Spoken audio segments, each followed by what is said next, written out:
think that the most important that today Europe really faced this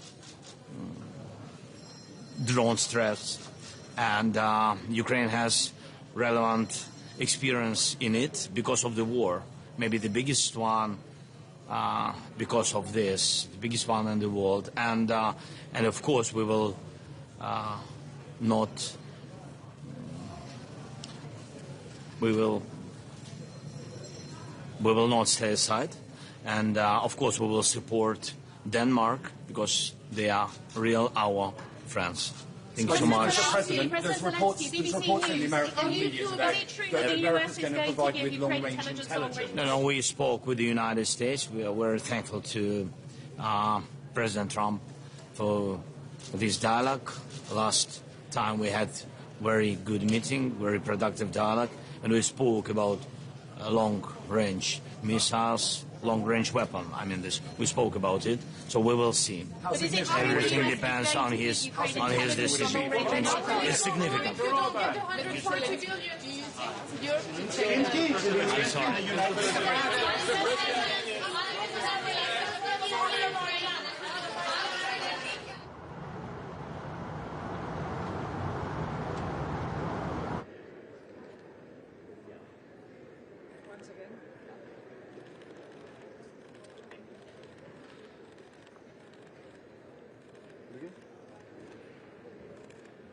And yep.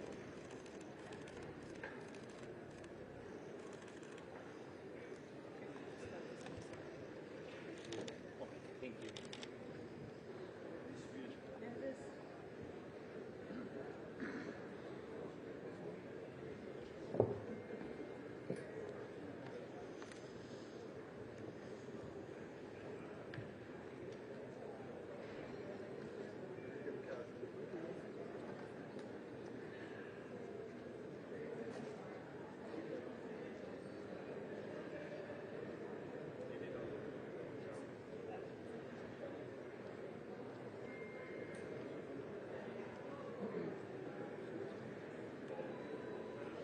En nuestro continente, en nuestro proyecto común que es la Unión Europea. Con lo cual, bueno, nosotros nos sumamos a esta propuesta lanzada por el gobierno francés, la aplaudimos, la respaldamos y participaremos de ella, con independencia de que efectivamente esa coordinación la llevamos desarrollando durante mucho tiempo.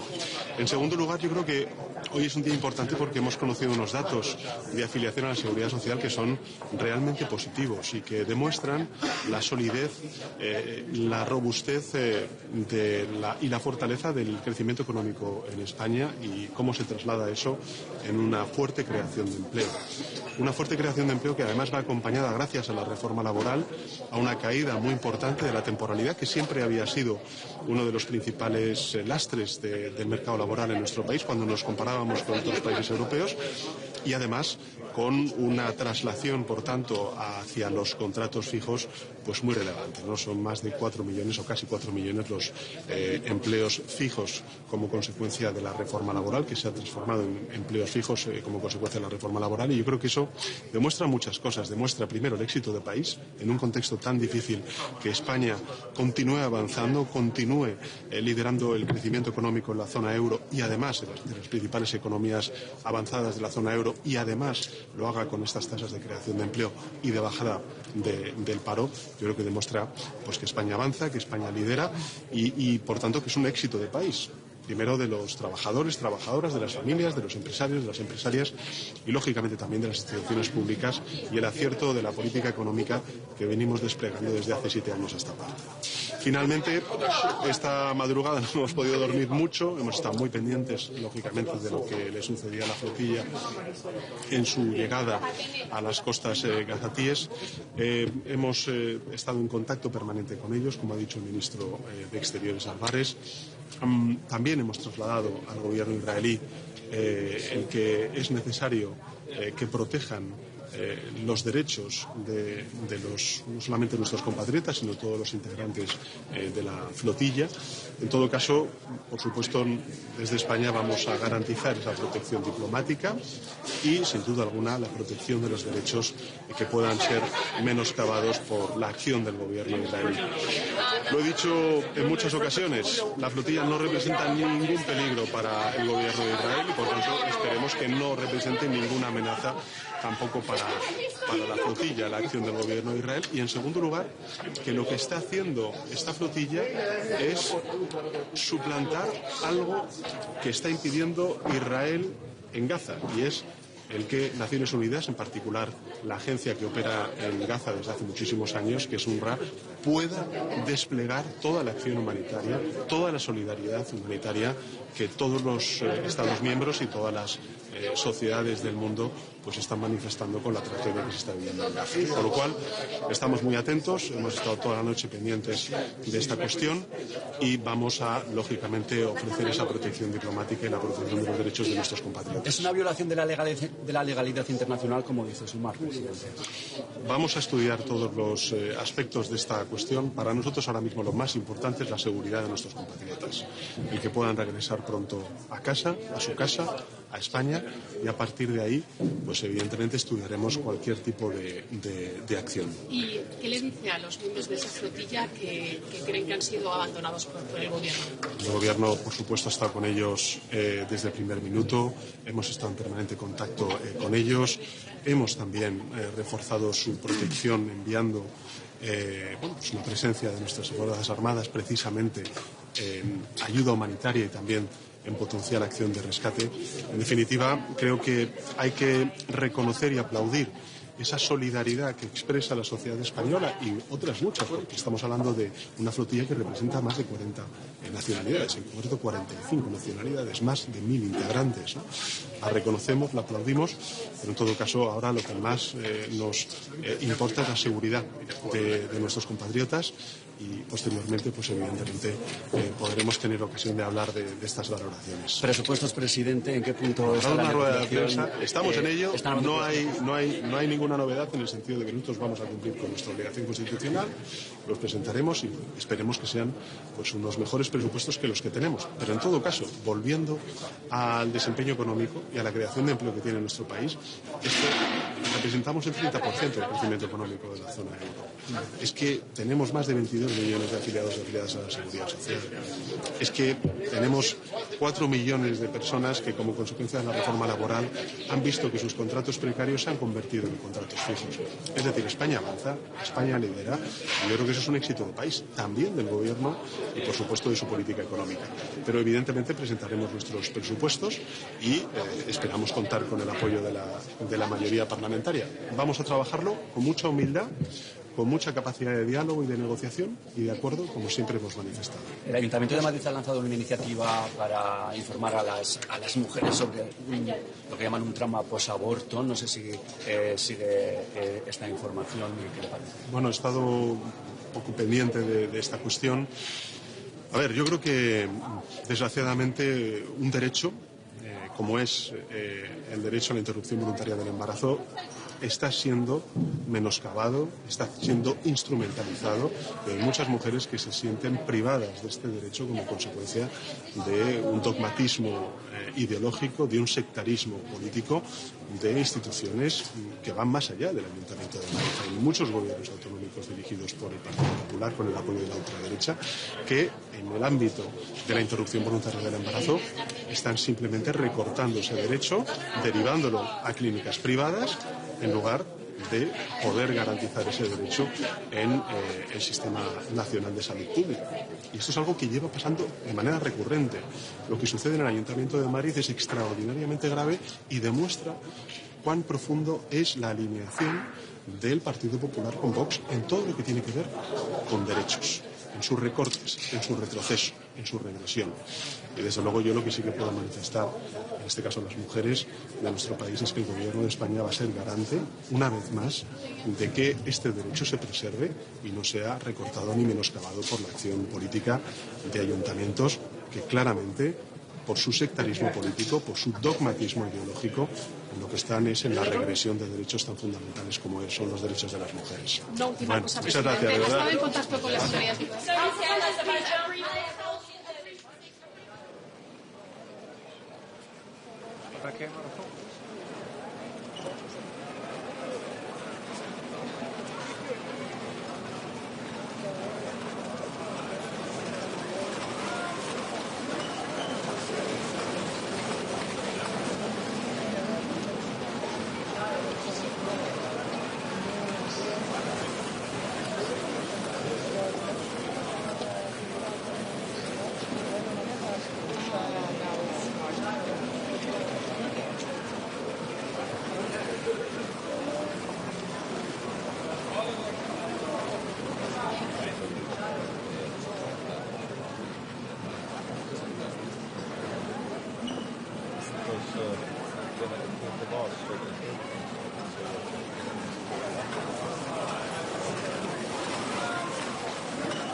Okay. Start now. Fremsøg. Altså aftalen. Jeg skal stå bag en sang, kan lave det der med tid over det.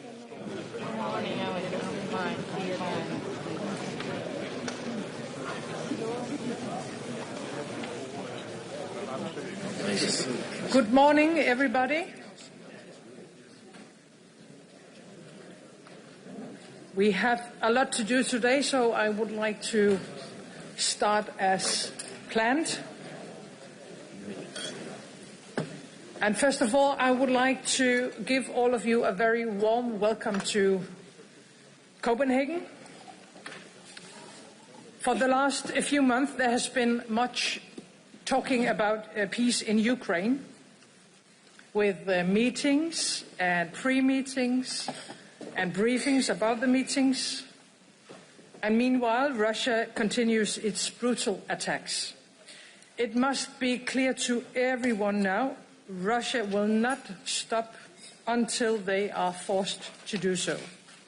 And they are a threat, not only to Ukraine, but to all of us. Today, we have one major task ahead of us. We have to make our common Europe so strong that war against us becomes unthinkable. And we have to do it now. Excellencies, ladies and gentlemen, dear friends and colleagues, it's a great pleasure to welcome you here in Copenhagen. As you all know, this very forum was founded as a response by you, Emmanuel, to Russia's full-scale invasion in 2022, created to unite all of us. The purpose has not become less urgent or less relevant today. We have important discussions ahead of us, and none more urgent than the issue of European security.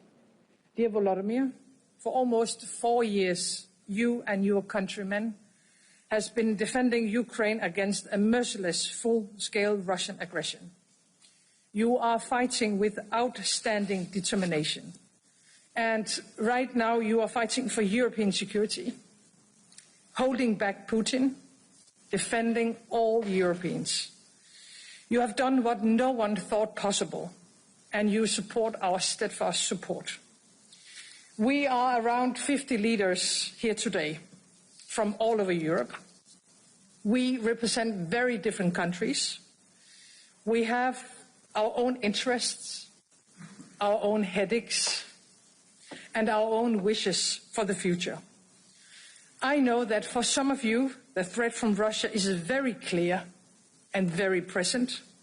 For others, it still seems further away. But none of us can no longer be naive. The war was never just about Ukraine. It is about Europe. All our nations, all our citizens, our values, and our freedom. And please just take one look at the history of our continent. From the expansion of the Russian Empire to Soviet tanks rolling across several borders during the Cold War, shattering hopes of freedom. And recent history tells us the exact same story. So why shouldn't it happen again? Russia is now converting into a war economy, using every opportunity to intimidate, to threaten, and to divide us. Unfortunately enabled by China, with soldiers from North Korea and drones from Iran. And I see no signs that Putin and Russia's imperial fever dream stops with Ukraine. On the positive side, many European nations are ready to do what is necessary to support peace in Ukraine and in Europe. But peace with Russia can only be achieved through strength. We have to strengthen Ukraine and weaken Russia with more sanctions. We have to be able to finance the armed forces in Ukraine. All of us have to deliver more weapons, more ammunition, and we have to do it faster. Nowhere it will make a greater impact for European security than at the front lines in Ukraine. It's not charity what we're doing in Ukraine. It is a direct defense of our continent. And at the same time, we have to rearm ourselves, Europe.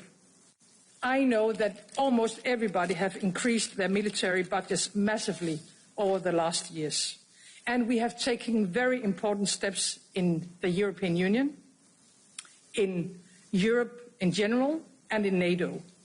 So, in other words, we are on our way, but we have to move much faster. We have to learn from Ukraine, your sense of urgency, building an incredible defense industry in just a couple of years. We must take that lesson and we have to speed up. But building a stronger military is not enough. We need more than that. Because Russia has intensified its use of hybrid means in Europe. And we face an enemy that uses all kinds of tools. One day it is military drones. Another day it's migrants being pushed across the borders. They are targeting critical infrastructure. We see the fight with misinformation, all with the purpose to create uncertainty and lack of trust, and attempts to interfere in democratic elections. Security is, of course, not only a question about military means. It is a matter of our hearts and minds. And in a time where democracy is under pressure around the world, we need to show that we deliver for our societies, that we as political leaders are able to help our people to tackle their challenges in everyday life. Our citizens need jobs and economic security. They need health care, education for their kids, affordable food, opportunities for their future. That is why we need to build a stronger Europe economically as well. We have to create the jobs for the future. We have to reduce our dependencies. We have to invest in new technologies and source the critical raw materials that are necessary. And by the way, we have to take much stronger action on migration. We have to strengthen our borders. Uncontrolled migration is changing our societies, and it is our citizens that pays the price. Who can enter and stay in our country? It has to be a democratic decision. Before I pass the floor, there is one thing I want all of you to remember. Back in 2022, when this political family was established, when Russia launched its full-scale invasion in Ukraine, Putin wanted at least three things. He wanted to capture Kiev, he wanted to overthrow the Ukrainian government, and he wanted to tear Europe apart. Today, after almost 4 years of full-scale war, after spending billions of dollars sacrificing thousands of Russian lives, Putin has not succeeded in any of that. The war is a Russian failure. First and foremost, thanks to you, Volodymyr, to every brave Ukrainian man and woman fighting for our freedom, but also to every nation supporting you. Europe is strong when we decide to be, and we need to make it much stronger. So therefore, dear colleagues, welcome once again, and let us use this opportunity to provide the next concrete solutions to show the way forward for Europe. Thank you, and I would like to pass on the floor to you. Antonio.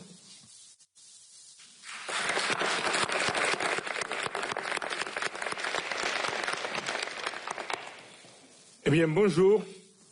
Tout d'abord, je veux remercier Maître Fredriksen pour nous accueillir ici, à Copenhague, pour cette 6e réunion de notre communauté politique européenne. Et tout d'abord, je veux féliciter Maia Sandu, la présidente de Moldavie, par l'écrasante victoire que les forces démocratiques et pro-européennes ont obtenue dimanche dernier en Moldavie.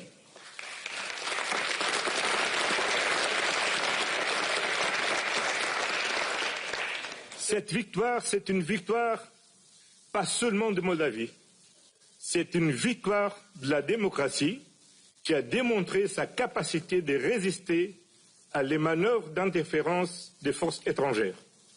Et une victoire des libertés des Moldaves de dire qu'ils veulent choisir et peuvent choisir son destin.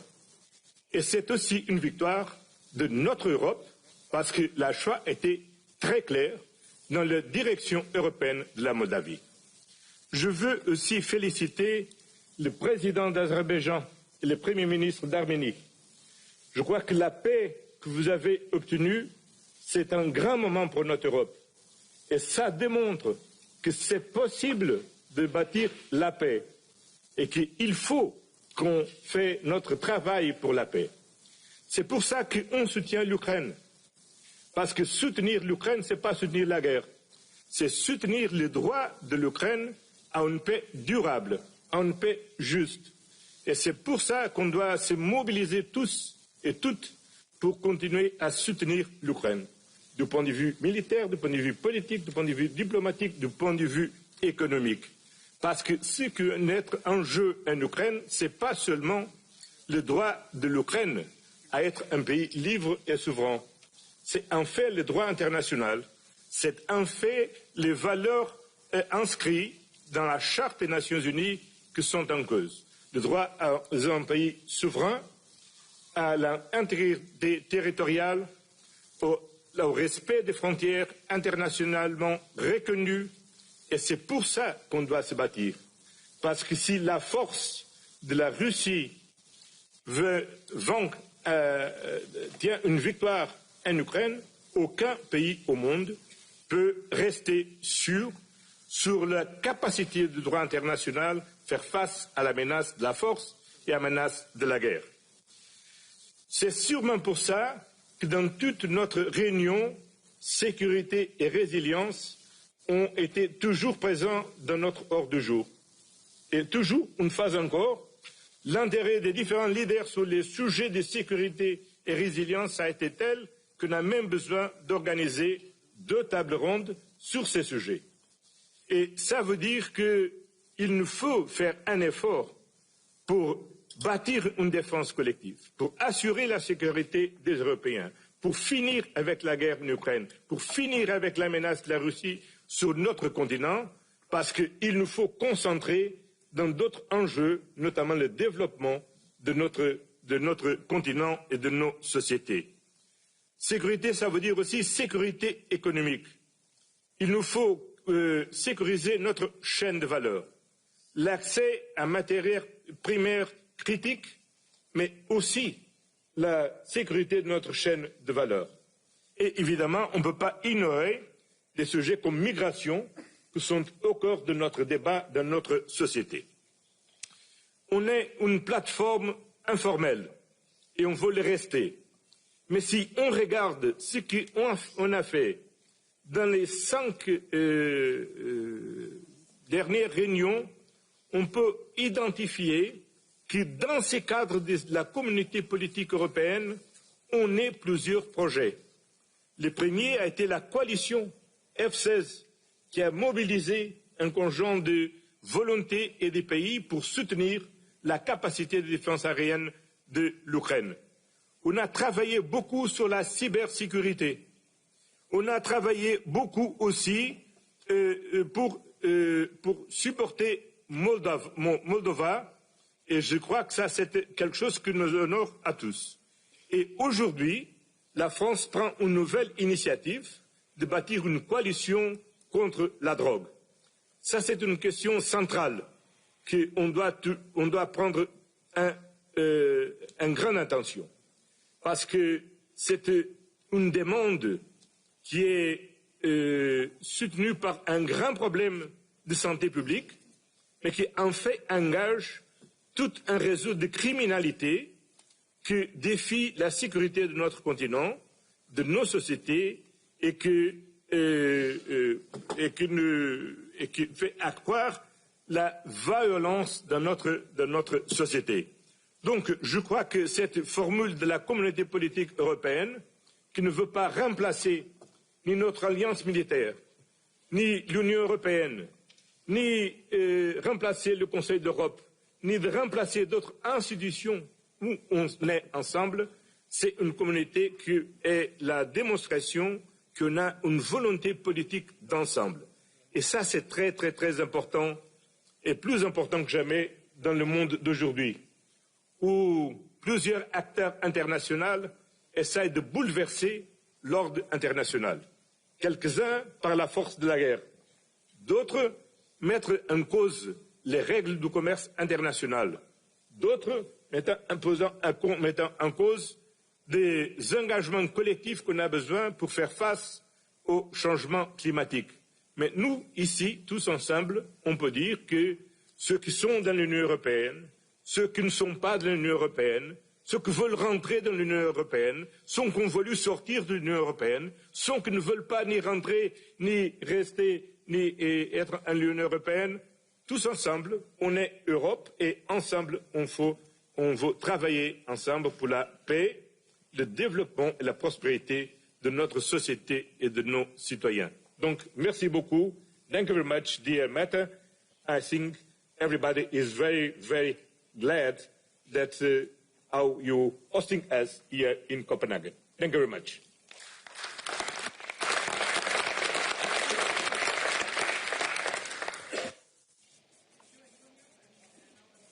Floor to you, Volodymyr. Thank you so much. Thank you so much, dear Matt. Dear friends, we are all now in a new reality, and everyone, I think, understands this, even those who may not want to admit it yet. The recent drone incidents across Europe are a clear sign that Russia still feels bold enough to escalate this war. And it was never just about Ukraine. Russia has always aimed to break the West and Europe in particular. Today, their strategy is simple: to divide Europe, to ignite arguments, to prevent us from finding common ground. And I believe we must do the exact opposite of what Russia expects.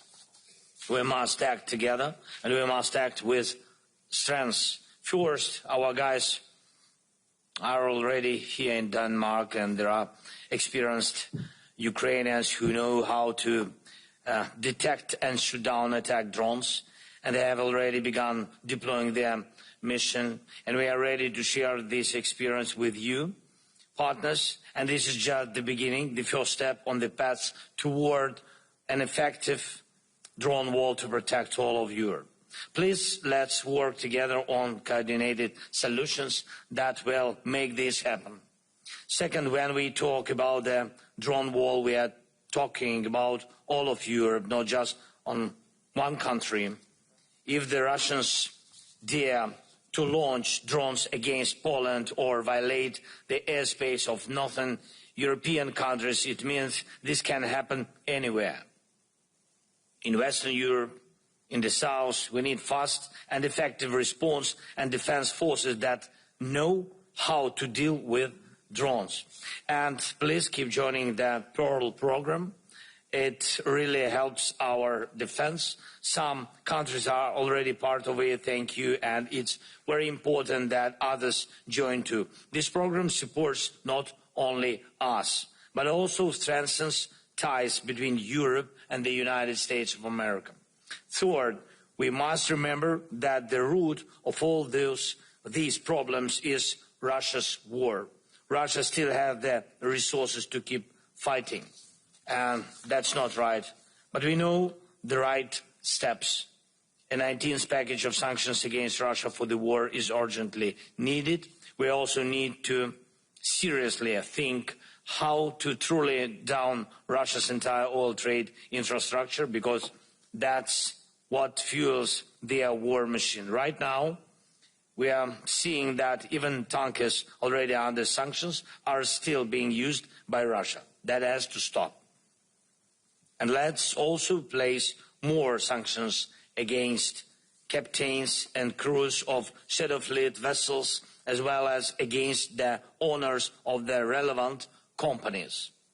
And we need to think about placing sanctions on Russian oil terminals and the rest of their mainland infrastructure. We should also support President Trump's call to stop buying Russian oil here in Europe. It's short-sighted to go against the USA. And the guys from Hungary need to hear this clearly. Energy from the US and other partners can fill the gap on the European market. Next, we need to finally complete 100% the work on security guarantees.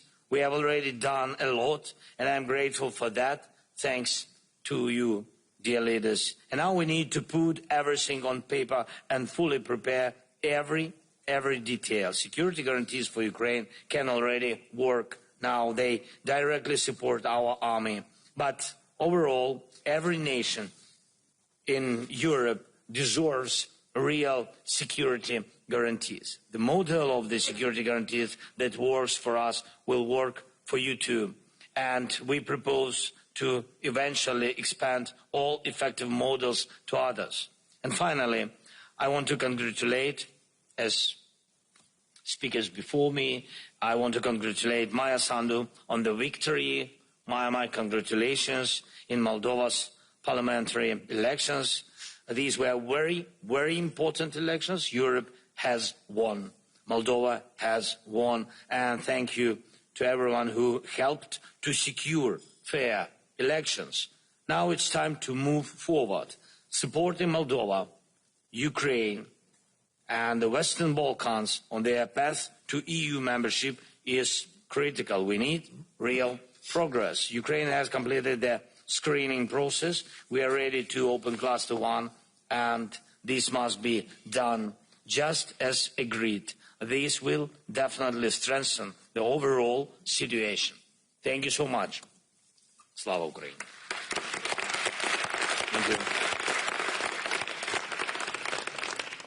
Thank you so much, Volodymyr. And now we are trying something new in this format. So therefore, I will ask Prime Minister Keir Starmer and President Emmanuel Macron and President Maya Sandu and Prime Minister Donald Tusk to go to the podium, where Keir will lead us through a discussion between our four colleagues.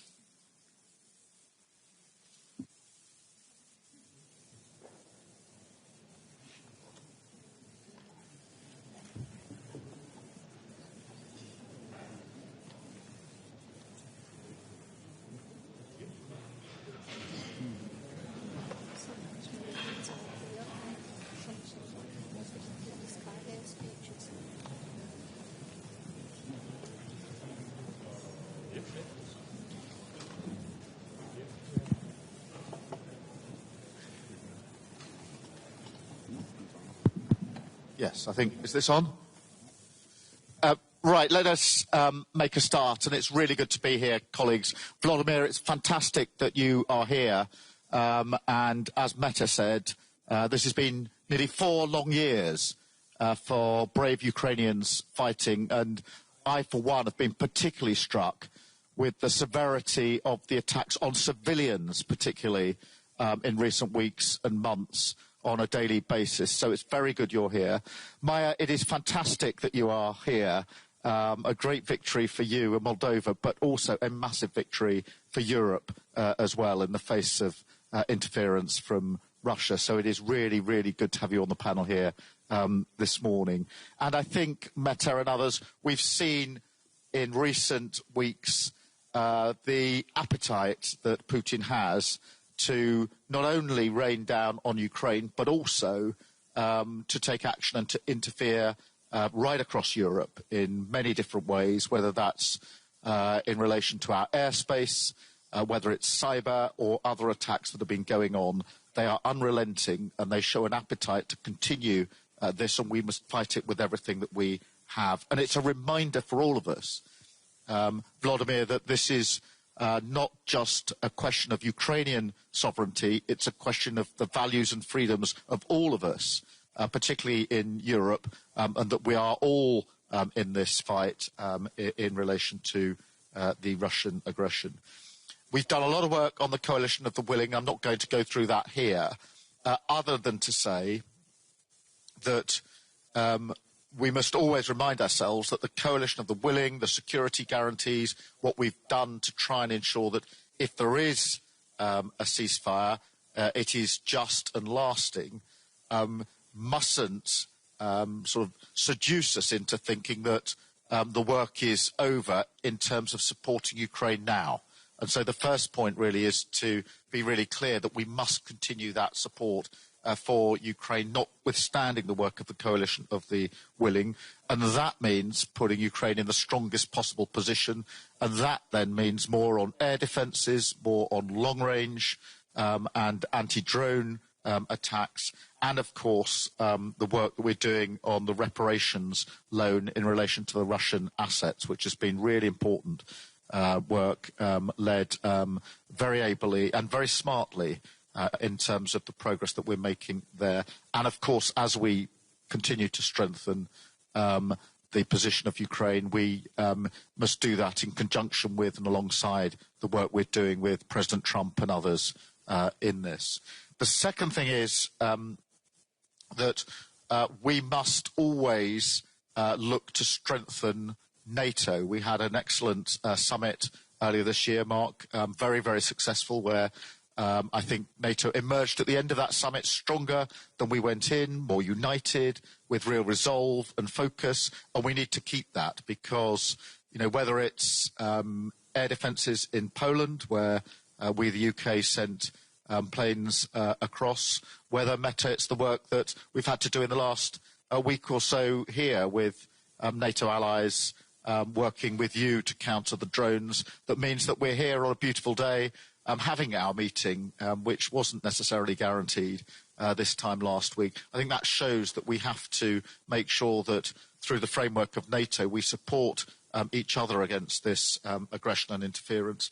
And then finally, we must keep up this pressure on Putin. The economic pressure is having an effect, and we need to continue that pressure through further sanctions, bearing down on energy in particular, and on the shadow fleet. So on all those fronts, supporting Ukraine in the fight, absolutely clear in our support of NATO allies and others, and then bearing down on Putin. So I wanted just to open with that. Emmanuel, can I come to you next, and then we'll come around the panel.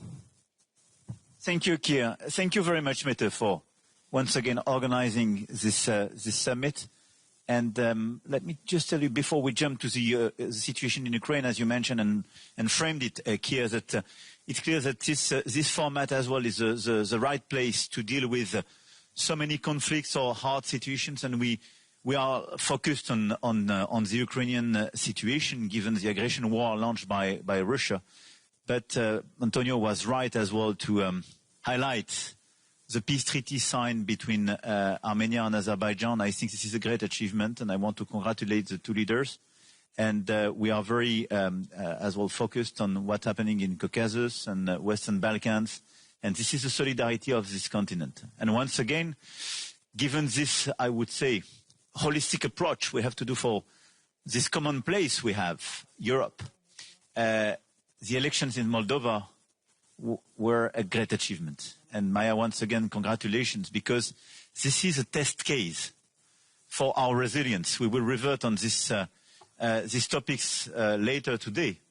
But the capacity to resist to the interferences and the misinformation coming from Russia was clearly at the core of your campaign, and you resisted. And I think it's very interesting for all of us as well to have your clear feedback and the lessons learned from this victory, because this is something which is useful to be implemented by the rest of the club, because now we have interferences in all elections.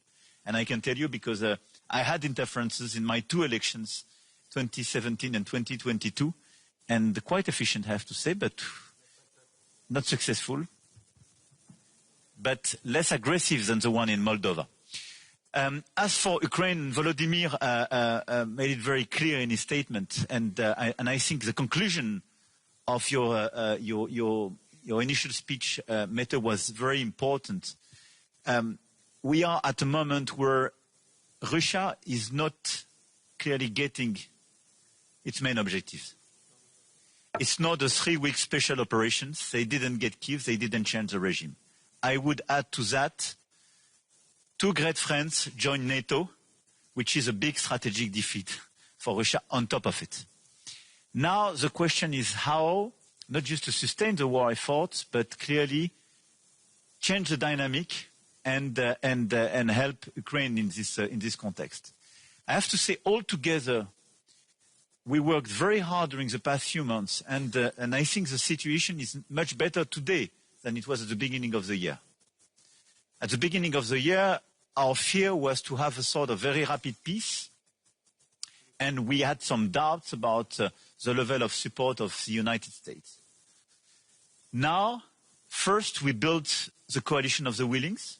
A large part of you are member of it, and I think this is a great achievement of the past few months, and you mentioned it here. But we had the clear planification of and commitments the day after a truce or a peace treaty or a ceasefire to have a robust and long-standing peace. And it's very important in terms of sustainable support to the Ukrainian army and the level of commitment we are ready to provide. Second, we managed collectively to re-engage with the United States. And the statements of the President of the United States last week are a huge change if you compare them with your presence in the Oval Office a few months ago. So, I mean, it's very important because for me it's a concrete case of countering the misinformation spread by Russia. No, Russia is not winning. No, Ukraine is not losing this war, and the situation is very different. And I think there is the same approach now regarding the conflict. And it's part as well of the frustration of the US president vis-à-vis the absence of commitment of Russia. And President Trump took several initiatives to re-engage with President Putin and to go to the table of negotiation. And it's now clear that all these words where President Putin was saying, I'm ready to negotiate peace, were not totally a sincere commitment. So now the key points for all of us are, number one, to follow and to step up and to scale up in terms of support vis-à-vis Ukraine. Air defense systems, drones, and I mean the level of innovation and efficiency of the drone system is very impressive, and Volodymyr was very clear on the level of support and financing they need in order to be efficient on the ground. And this is one of the best ways to change precisely the situation and gain some territories, recover some territories. And third, long-range missiles.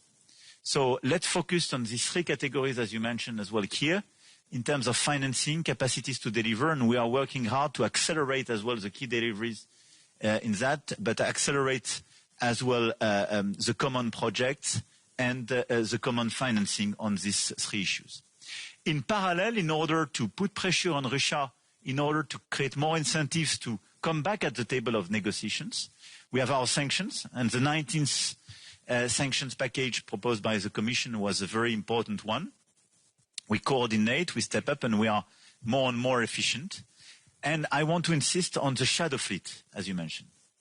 Because following our key figures, today 30 to 40% of the war effort is financed through the revenues of the shadow fleet. It represents more than 30 billion euro. So it's extremely important to increase the pressure on this shadow fleet because it will clearly reduce the capacity to finance this war effort for Russia. So we put a series of sanctions on them. I mean, on the boats and on the insurance companies, harbors, and so on. But now we have clearly a way to increase the pressure by coordinating a holistic approach on this shadow fleet.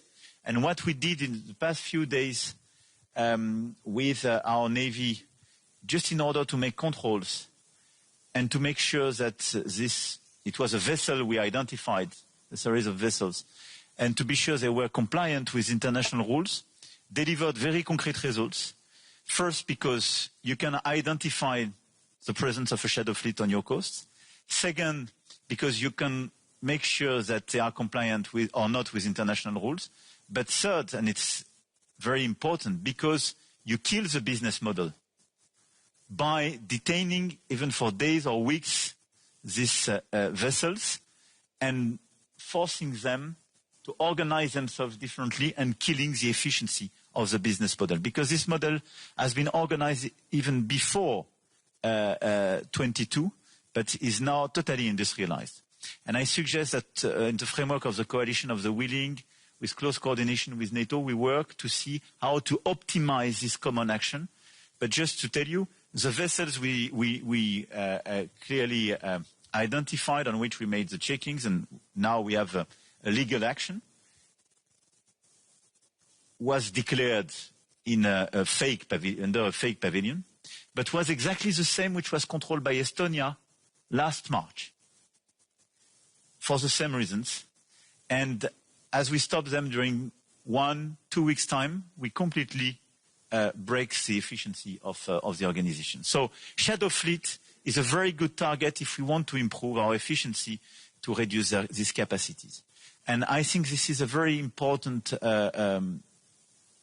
step forward in order to increase our pressure on Russia. Obviously, the objective of that is to allow in parallel Ukraine to recover territories, but as well to increase this pressure on Russia to come back at the table of negotiation. My last point, regarding all the provocations we have in Poland, in Estonia, and I want to reiterate our sincere solidarity, I think we had the fair reaction by Article 4 on NATO, more coordination, and as well additional capacities. We sent some additional Rafales and so on. And it's very important as well to go till the end of the inquiries on what happened in Denmark and for some others, because it's very important to make full clarity. I think the main answer should be more unpredictability and more strategic ambiguity. And I think it's very important to have a clear message. Drones which would violate our territories are just taking a big risk. They can be destroyed, full stop. And we are not here to provide the full notice. We will do what we have to do to preserve our air integrity and our territorial integrity. And for the aircraft, we have a process under the coordination of NATO. And I think this process will create as well more unpredictability. Deterrence should be key to preserve our consistency. But the message which is very important to convey from this meeting is that we are ready and we are in the position to preserve our air and our territorial integrity. We are ready on the eastern flank of NATO, and we are ready at the same time and on top of that, and without reducing this commitment, to provide security guarantees for Ukraine. This is the same approach, and all these approaches are clearly compliant, and it was fairly assessed by the Secretary General of NATO. Thank you, Keir. Thank you, Emmanuel. And I think this focus on the shadow fleet is so important. We need to intensify that, particularly in light of what's happened in the last few days. So really important. Donald, can I come to you? Because obviously we saw the incursion of drones and the reaction to that. So over to you, really, because if we cannot ignore the fact that over recent weeks and months, there has been, at the very least, an increased appetite for recklessness on behalf of Putin. So, Donald. Thank you. I will be very brief because I think from my point of view, everything is more or less clear when it comes to the whole war context. First of all, again, congratulations. We were very happy together with Manuel and Friedrich to be there just before your election, and we felt how difficult the situation was, and still is, of course. But your example, this is a good lesson for all of us, because it means that if you are determined enough, if you are courageous enough, you can win.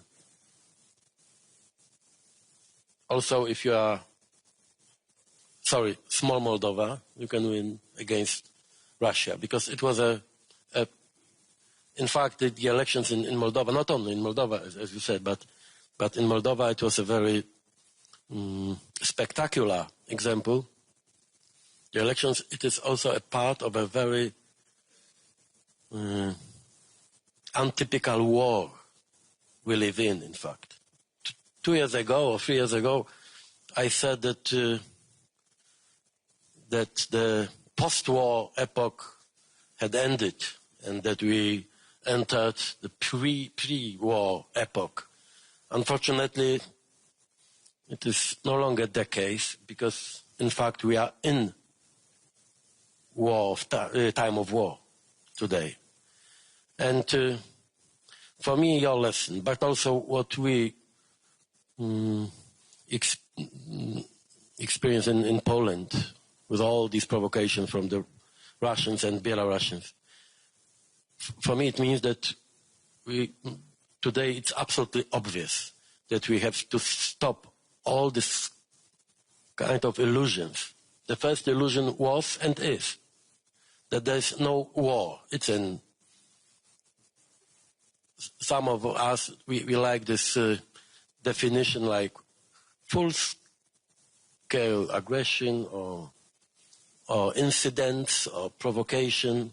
No, it's war. A new type of war, very complex, but it's war. Shadow fleet. Now we have signals. The last one was, I received a message from Warsaw. We have another incident now close to Szczecin port. 2 days ago it was an incident close to our Petro-Baltic platform and our pipeline. Both are Russian vessels. And in fact, we have new incidents in our region, I mean Baltic Sea, every single week. It's almost every day. We have the drones attack or provocation was the most spectacular one when it comes to the Polish side. But in fact, we have similar provocation also every single day on our border with Belarus. You know the situation, but it's nothing. War is not an abstraction now for us, because we have on our border with Belarus, we have more than 100 attempts per day, and it's some kinetic actions against our soldiers on our border with victims also. It's our daily routine now. This permanent confrontation with Belarusian services and this weaponized illegal migration, really well organized by Putin and Lukashenko. It is a kind of war also. Estonia, dozens of violations. This was not the first attempt, I mean the violations of the Estonian airspace. This is why it is a war. We are also the target for the Russian aggression, not only with the hybrid tools, but also when it comes to political goals, intentions. And it's clear, not only in Moscow, I think that the whole West is under threat. And the aggression against Ukraine is just the first phase of this new approach. Second, we can hear in I think all capitals in Europe this narrative. This is okay. If it is war, it is not our war. It is our war. Okay, Ukraine is in the front line now, but in fact we have this aggressive actions, provocations, etc. And all of us are targets, the possible targets for these attacks. It's clear, you know this also personally, how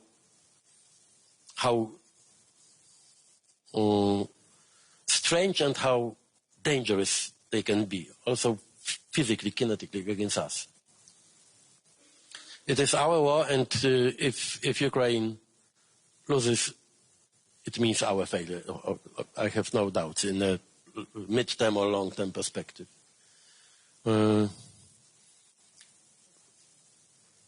And the third illusion is also very well prepared by Putin's propaganda, is that we are not able to win this war. That it is impossible for Ukraine and for all of us to win this war. It's an absurd. The only advantage, the Russian advantage, the only one, is mentality. We are much bigger than them. You know, the GDP of Poland will be comparable to the Russian one of Poland in 2 years. Economically, they have no chance against us. Our population is almost 500 million. Together with UK, have 500 million against 150. We are much richer, technologically, much better prepared.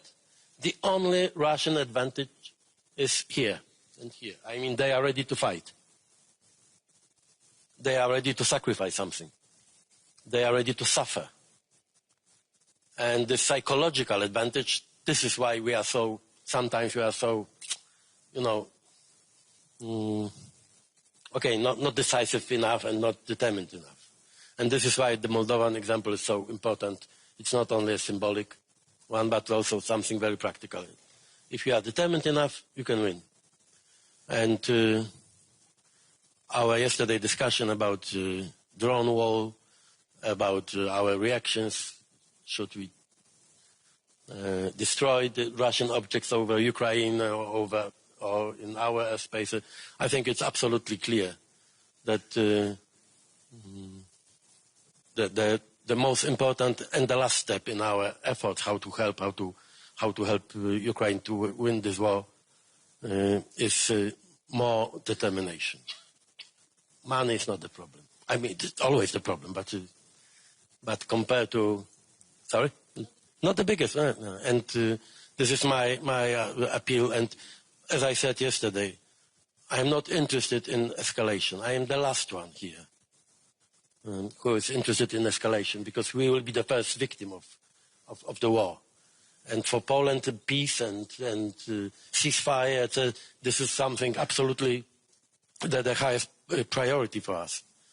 But we know, not only because of our history, because of geography, but also we know something about the Russian intentions and plans. We know that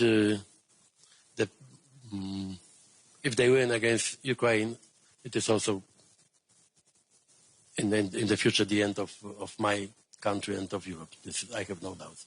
And this is why we have to be as determined as Volodymyr and his people, and as Maya and her nation. Thank you. Maya, over to you. Thank you very much. Thank you for your support and for the kind words. The elections we had on September 28th were not simple elections. This was a test for a democracy under attack. Russia spent hundreds of millions of euros in these elections to illegally finance political parties. Well, they've been supporting some political parties for decades, but only in the last 2 years they've created at least 7 new political parties in Moldova.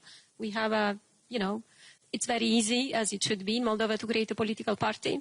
Of course, all these attempts to destabilize the country, all these attempts to hire people on the ground to produce disinformation in addition to what we have been receiving from Moscow. And the lessons that we have learned is that exposure and prevention work. These are the 2 lessons that we have learned, and this is what has helped us. Because we have been exposing, and it's not only the government institutions, but it's also the press, the international press and the local press. For a year, the press has infiltrated, and then later on showed how Russia has been hiring people in Moldova, paying them monthly salaries, teaching them how to create thousands or hundreds of accounts, and then sending them the information that they need to post. This is what was happening, you know, in very big scales. Like the BBC investigation found a network of at least 90 TikTok accounts which produced thousands of videos with 23 million views for a population of 2.4 million people. So we had many such examples, and people could see it and they could understand the threat. And then the prevention, I have to say that after last year's experience, which was very dramatic during the referendum and the presidential elections, our institutions worked really, really well this time. They disrupted all these financial schemes of Russia. They confiscated the money. People who were dealing with this, they got arrested. All those who organized, were trying to organize the vote buying schemes, people could see them on TV.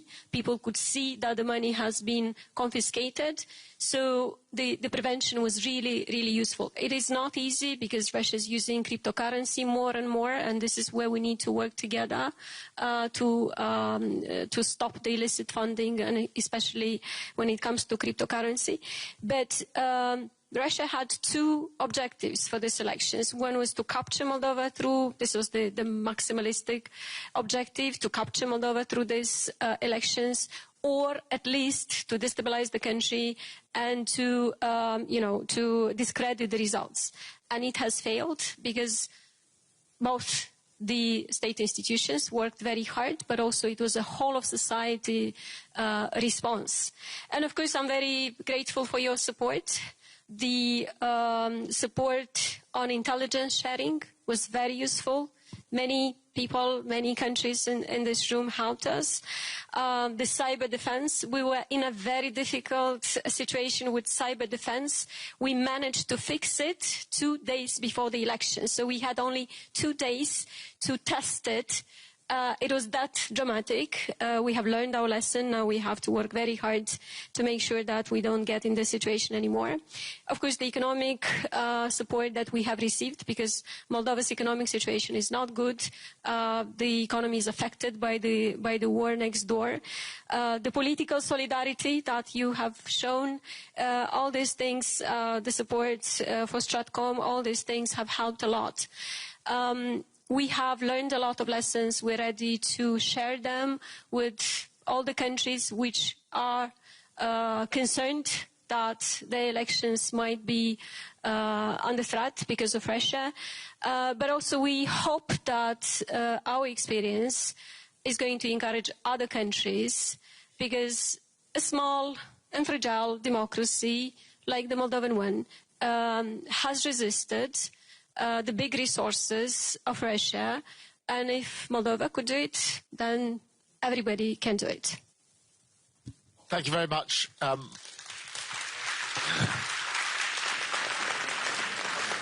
Thank you.